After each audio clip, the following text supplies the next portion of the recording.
Mheshimiwa Rais, na banda la mwisho onyesho ni banda hili kutoka SAGOT.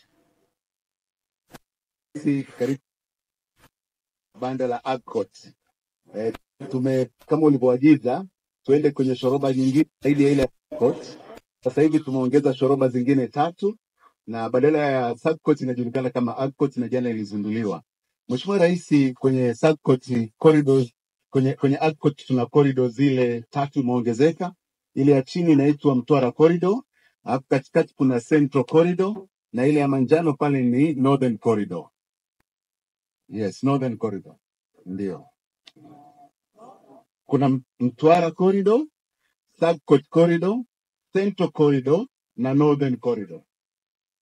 Ndio. Yes. Na Mheshimiwa Rais, hii inatokana na mifumo iliyoko kusudi tuweze kuzalisha mazao yanayotakiwa kwenye eneo linalohusika. Faida ambayo imepatikana kwenye corridor ya SAGCOT, tuna uwekezaji wa sekta binafsi ambao haupungui dola bilioni 1.3, lakini uwekezaji wa serikali ni mkubwa sana. Tunakushukuru sana, ni dola bilioni 2.5 kwenye miundombinu ya barabara, umeme na hali kadhalika. Lakini jambo kubwa zaidi ambalo limefanyika ni serikali kufanya kazi karibu na sekta binafsi. Ule uwekezaji wa sekta binafsi umewezekana kwa sababu ya ukaribu, hususan viongozi wa mikoa, wilaya na mpaka kwenye vijiji. Uzoefu huo ndio ambao tunaupeleka kwenye maeneo mengine. Tunashukuru sana Wizara ya Kilimo, Wizara ya Mifugo kwa msaada huo na ushirikiano ambao umetolewa. Hapa ni mfano tu wa bidhaa ambazo tunazalisha kwenye corridor. Huyu ni mwekezaji mkubwa, huyu ni mwekezaji wa kati tulimkuza from the scratch, na huyu ni mwekezaji mdogo. Asas wakati tunaanza naye alikuwa anachakata kama lita 12,000 kwa siku. Sasa hivi amefikisha lita 400,000. Na kwa mara ya kwanza Tanzania tuna maziwa ya unga ambayo yanatengenezwa Tanzania. Huyu mwekezaji huyu ni huyu binti anaitwa Raha. Wewe ulimkabidhi hundi ya milioni 20 katika yale milioni ya Wizara ya Kilimo kusaidia DBT. Ni sehemu ya mfano wa vijana wanaofanya kazi ndani ya DBT. Tumemlea, sasa hivi anapeleka miche ya nyanya katika mikoa yote ya Tanzania. Anazalisha miche kwenye vitalu 5. Na kutokana na hiyo sasa hivi ameanza kupata oda kutoka Malawi na Kenya. Kwa hiyo sasa hivi tunamclassify kama tayari amekuwa ni mwekezaji wa kati. Na hapa ni bidhaa za viungo, na huyu kijana anaitwa Getaroma. Kampuni yao inanunua viungo kwenye mikoa kama 4 na sasa hivi wanasambaza nchi nzima. Na walianza from the scratch, lakini huu ni mfano wa namna ambavyo unawasaidia vijana kwenye sekta ya kilimo.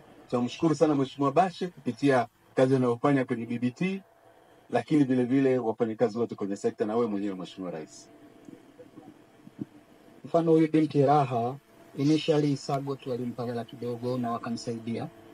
Ilivyotoa 20 million shilling akaenda akaexpand shamba lake. Sasa hizi anaajiri pale shambani Morogoro karibu vijana 30 na ameshalipa deni 100%. Hadaiwi hata 100 na mfuko wa pembejeo. Na sasa akaleta application ya kuomba 100 million kwa ajili ya kuweza kuscale out shughuli anazozifanya.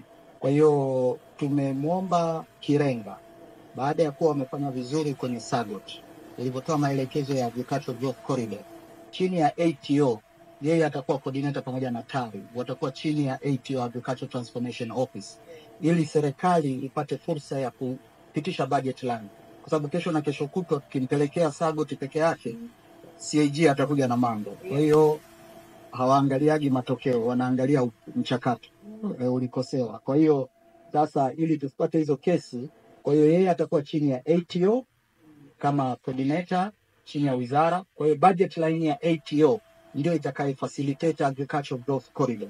Umeuliza kwa nini Central ni kubwa. Ulitoa maelekezo maji ya Ziwa Victoria yapite Dodoma. Kwa hiyo sasa hivi imeshatangazwa tenda ya feasibility study na detail. Inatoka Lake Tanganyika na Lake Victoria mpaka Dodoma. Kwa hiyo ndio maana ile belt imekuwa kubwa kuliko maeneo mengine. Hiyo pia itakwenda kufanya ile grid ya maji kwa upande ule, kwa zoni hiyo. Yeah. Okay, asante. Umesava kidogo kidogo, sasa hivi umekuwa. Na hii vile ni kazi ya baraza. Yeah.